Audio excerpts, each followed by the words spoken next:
Okay, let's unpack this. We're diving deep into something that sparked, well, significant alarm, a recent executive order.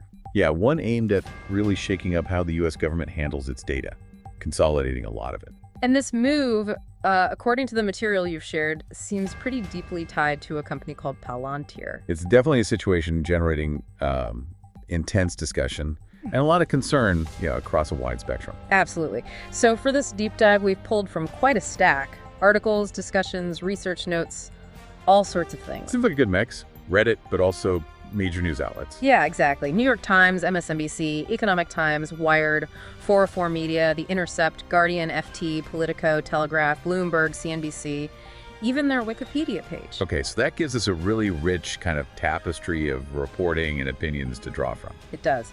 So our mission today is pretty clear. Sift through all this stuff. We're going to unpack what this reported executive order actually does, try to understand who Palantir is, how their tech works, and explore why so many voices in these sources are using that word dystopian. right, and lay out the different perspectives, the concerns you've brought us based only on this stack of information we have here. Got it.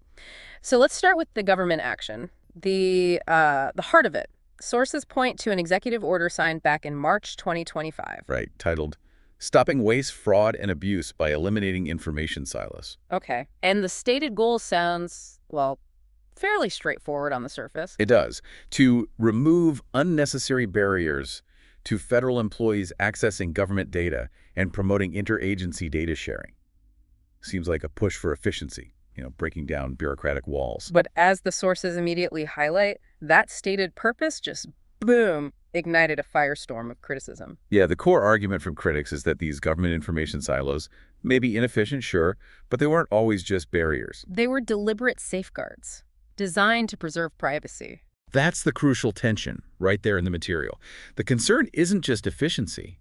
It's that consolidating huge amounts of data from all these different places. Yeah.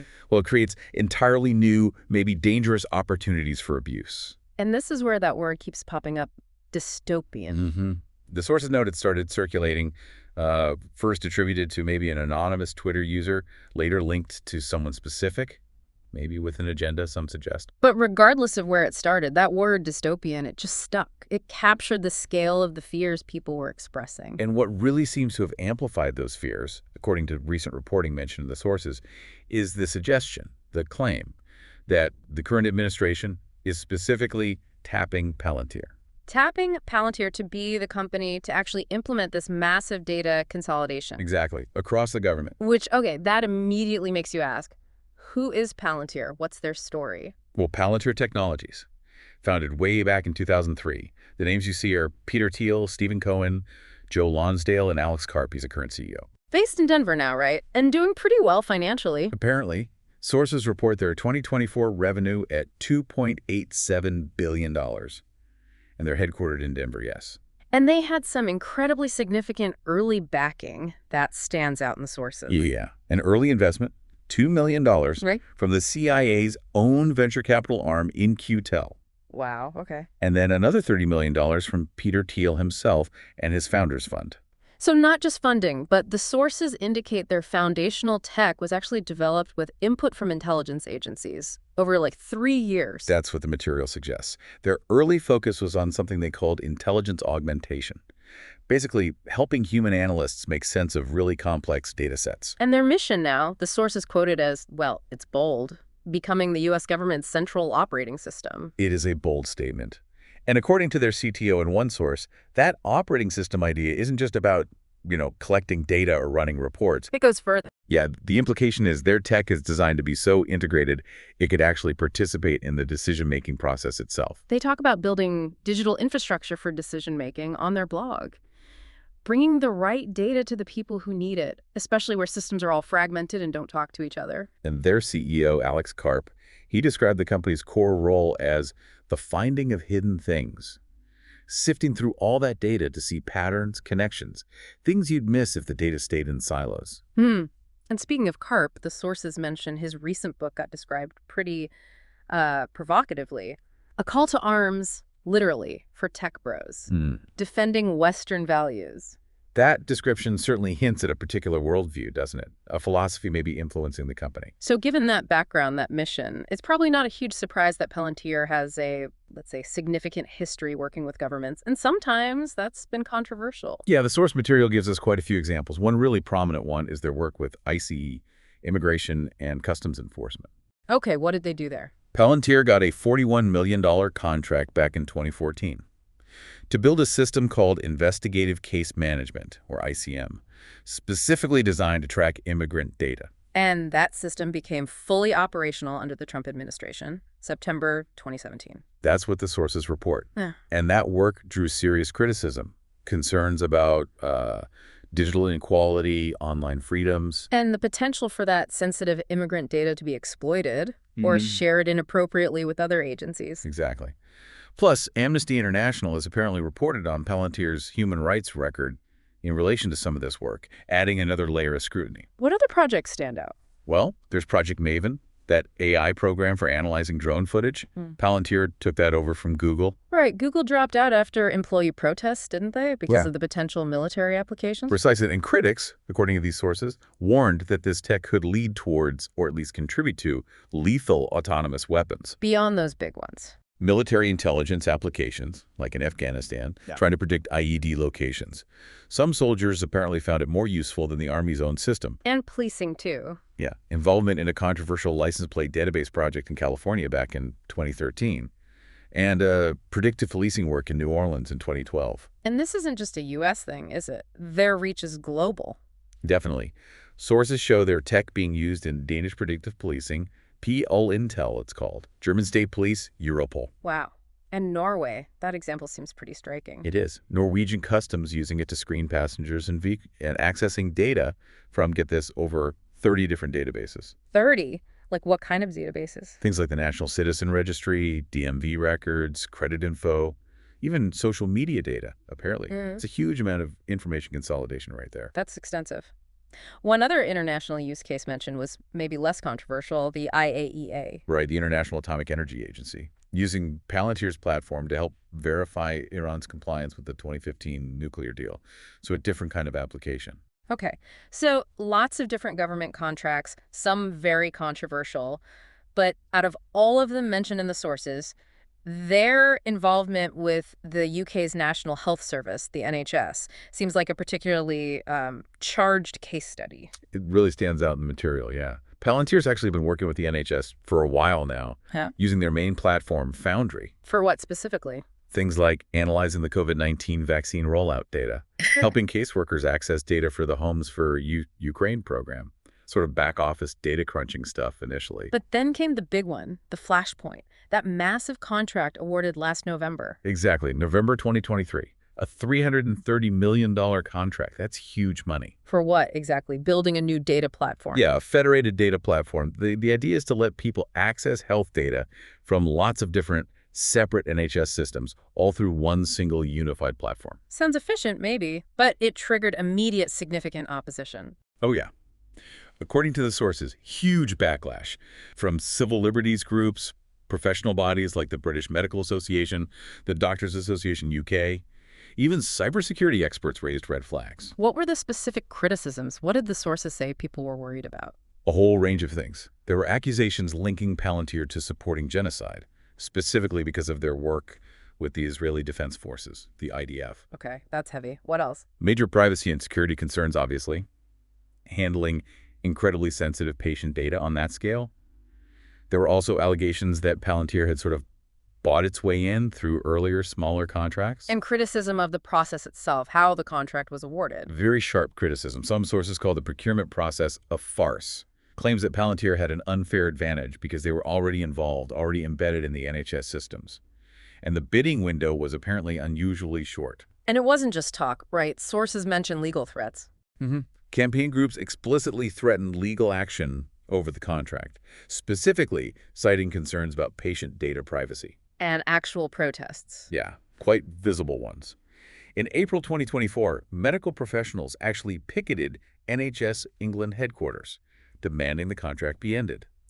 And notably, the sources say they explicitly linked their protest to Palantir's contracts with the IDF. Okay, so a lot of history, a lot of controversy.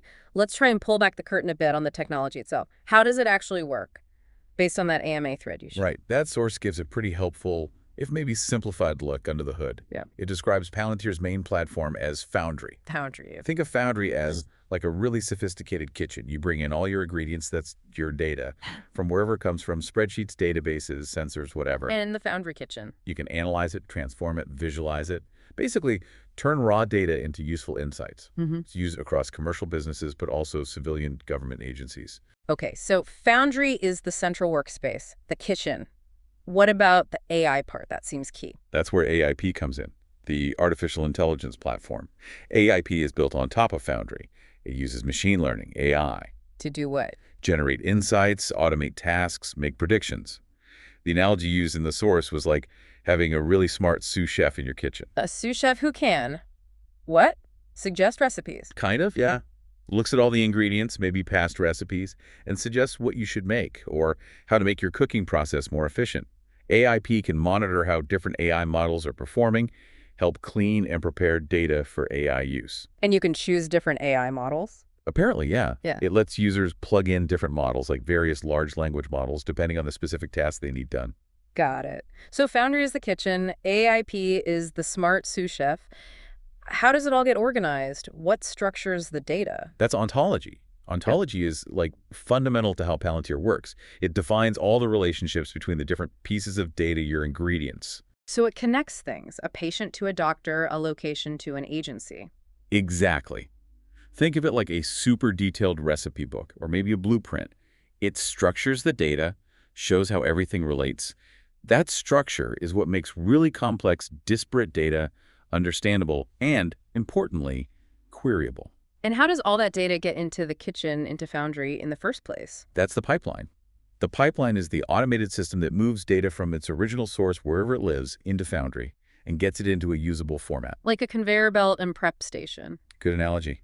It cleans, maybe chops, organizes all the ingredients before they even hit the main kitchen workspace. Okay, so let me see if I've got this. Foundry is the base, the workspace. Ontology defines the relationships within the data. Pipelines bring the data in and prep it. And AIP sits on top, providing the advanced AI insight. That's the picture painted in the source, yeah. Yeah. And the capabilities described go beyond just looking at data. The system's designed to automate repetitive tasks, eliminate manual data entry, all that busy work. The goal is boosting productivity significantly. It can even optimize or maybe eliminate employee workflows by automating them. That's the potential highlighted. The AMA thread even gave examples for, like, a small medical office, using it to track performance metrics, analyze patient notes for trends, manage appointments, maybe even plan capacity. So Palantir's argument, presumably, is that having all of this, the data integration, the structuring, the AI, the workflow stuff all in one single place, that's what makes them unique. That's definitely the case they make in the source material, that their integrated platform is kind of unparalleled in bringing together extremely diverse data sources seamlessly. But the sources also present counter-arguments, right? People pushing back on that. Oh, absolutely. There's mention of an alternative approach called data mesh, and critics argue that, similar AI integration capabilities, they're likely coming to the big existing cloud platforms anyway, AWS, Azure. So the argument is Palantir might be overhyped or too expensive. Yeah, that comes through.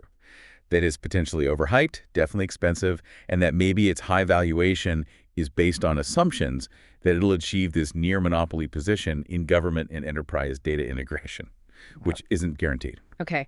This brings us right back to that central tension, the deepest concerns, the fears that lead people, according to these sources, to label this whole thing dystopian. What's the absolute core fear weaving through all these concerns? The fundamental fear, based on everything we're seeing in the material, it's this: bringing together vast amounts of sensitive, previously siloed personal data. Your tax history, health records, location data, social media, everything. Exactly. All pulled together to create incredibly detailed profiles of U.S. citizens.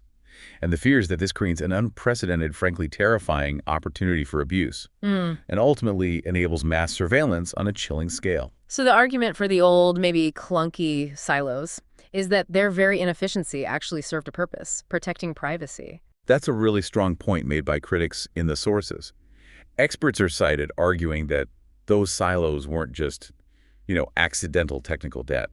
Sometimes they were a deliberate design choice Deliberate. How so? to preserve privacy, to prevent data collected for one specific lawful purpose, like the IRS knowing about your income, even if it came from, say, crookery, as one source put it, Right. from being easily grabbed and used for totally unrelated investigations or, phishing expeditions by other agencies like the Justice Department. So the principle is, data should only be used for the specific reason it was collected. That's the idea.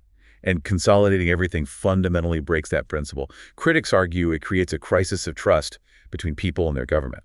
But there's a counter-argument presented too, isn't there? That this opposition isn't really about surveillance, it's more about resisting modernizing ancient federal IT. Right. Some sources frame it that way, arguing that federal data systems are just incredibly old, described as 30 to 70 years old in places, and that this move is simply about cutting bureaucracy, improving efficiency, not about trampling rights.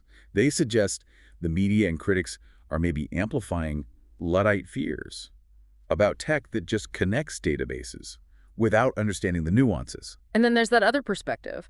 The argument made by some sources that the dystopia everyone's worried about isn't some future scenario triggered by this EO or Palantir. Yeah, that it's kind of already here. How so? That argument is striking. Sources point out the government already has dozens of databases on citizens. It tracks payments, gets GPS data. Various forms of surveillance and data collection have been expanding for decades, long before this specific order or Palantir's current spotlight. They mentioned the NSA. Yeah, activities like the NSA's mass surveillance programs are cited as having barely moved the needle in terms of public outcry or real political action, suggesting maybe the current alarm is misplaced or at least arriving decades too late. The political dimension also gets messy here, doesn't it? Sources raise questions about which party is worse on surveillance. Examples get thrown around. COINTELPRO, the Patriot Act, total information awareness under Republican administrations. But also contracts for Palantir under Obama and Biden. Exactly. The material really suggests that both parties, whatever they say publicly about privacy, have historically tended to expand government power and allow this kind of surveillance technology to advance when they're the ones in charge. And layering onto all this is a deeper concern about, well, the stability of democracy itself. Yeah, one source highlights a really concerning statistic about the perceived fragility of U.S. democracy, mentioning that a surprisingly high percentage of people would apparently be open to having a dictator. Which fuels the fear that this kind of data system Could be weaponized, that a more focused, maybe authoritarian leader could use such a powerful, consolidated system to suppress dissent, consolidate power, potentially resembling regimes in Russia or historical fascist states. And the sources get quite specific about how this data could be weaponized, right? What are the concrete fears? They are pretty graphic. Comparisons are made directly to the Chinese social credit system, described as being weaponized to target dissenters or behaviors the state doesn't like. So, in the U.S. context, what could that look like? Concerns mentioned include facilitating things like a de facto firearms registry, targeting specific individuals or groups the administration dislikes, or leading to something one source calls, well, it's chilling, bureaucratic, and using a social immune system to get people to die an economic death. An economic death, what does that mean? Using the system to deny people jobs, healthcare access, educational opportunities, credit, or leading to biased interactions with police. Basically, creating a form of societal exclusion for outgroups and economic death. The Minority Report analogy comes up too, doesn't it? Pre-crime, based on data. It does. That idea of people being flagged or targeted based purely on predictive data analysis. And connecting back to Palantir's defense work, Project Maven, Ukraine, the IDF, there are fears about that tech being turned inward. Yes.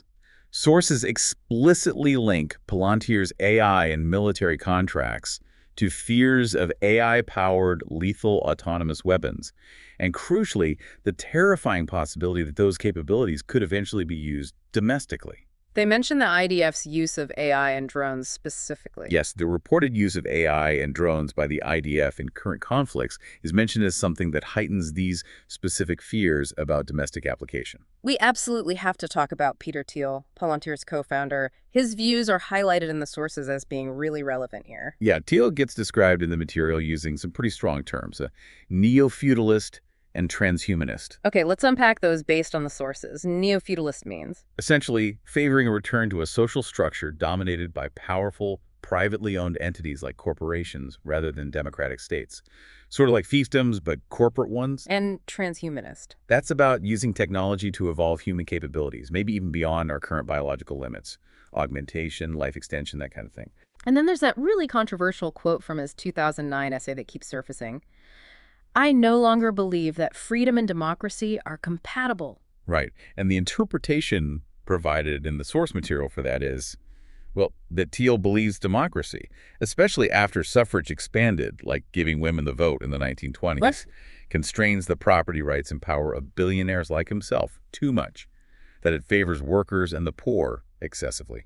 And according to these sources, his goal isn't just tweaking democracy, it's replacing it with these corporate fiefdoms. That's the perspective presented, yeah. Yeah. And it's linked to his association with Curtis Yarvin, another figure described as a prominent neo-feudalist thinker, reportedly bankrolled by Thiel. And Yarvin is explicit about replacing democracy. Apparently quite explicit about replacing it with fiefdoms, yes. Yarvin even claimed, according to one source, that he was coaching Trump and that Thiel was fully enlightened on these ideas. Which brings us to the name, Palantir, from Lord of the Rings. Yep. The Seeing Stones, used by the villain, Sauron, for spying and corruption. But also, importantly, sometimes used by the good guys against him. So the sources discuss the choice of that name for a data, surveillance, military tech company. Oh, yeah. Sparks a lot of commentary. Some see it as a really clear, intentional signal. Ambition for total knowledge, total control. And they note Thiel is genuinely a huge LOTR fan. But others point out the stones weren't just evil. Right. Characters like Aragorn used one against Sauron. But still, many sources find the naming just too on the nose, or even disturbing. Like, naming your powerful data company after tools used by the main villain raises that "are we the baddies?" question. Exactly that question. Okay. Finally, let's touch on a major counterargument presented in the sources. The reason often given for why this data consolidation is actually necessary: fighting fraud. That's definitely a key point, tied back to the executive order's stated purpose. The argument is straightforward. Consolidating these disparate data systems can significantly boost the government's ability to detect and combat fraud, especially in huge government programs. They cite examples, like COVID relief fraud. They do. Sources point to staggering estimates over $50 billion in unemployment fraud alone during the pandemic. That's used as a prime example of what happens when systems are broken and siloed. One source specifically mentions like $687 million lost just in Pennsylvania. So the claim is only by seeing all the data together can they catch this kind of massive theft. That's the essence of the argument presented for consolidation, yes. However, critics in the sources push back hard on this too. How so? They argue that, okay, fraud is real, it's a problem. But even billions in fraud doesn't automatically justify creating what they see as a nationwide surveillance state or consolidating sensitive data to this degree. The cure might be worse than the disease, basically. They also question the source of the fraud. Yeah, pointing out that a lot of that cited COVID fraud was reportedly committed by companies, not necessarily individuals gaming the system. And they attribute some of the problems specifically to lowered verification standards that were put in place during the pandemic emergency itself to get aid out faster. So not necessarily an inherent flaw of siloed systems that only Palantir's tech can fix. That's the counter-argument, that it might be more complex than just blaming the silos. Wow. Okay. This deep dive has certainly pulled back the curtain on a really complex and, frankly, quite charged situation. It really has. On one side, you've got this clear government push, right there in the executive order, pushing for efficiency, for fraud prevention, all through data integration. And on the other side, you have this company, Palantir, deep ties to intelligence, military, a history of controversial government work, and leadership with philosophical views that, well, many find alarming based on these sources. And woven right through the middle of it all are these widespread fears, articulated across all these different sources we looked at.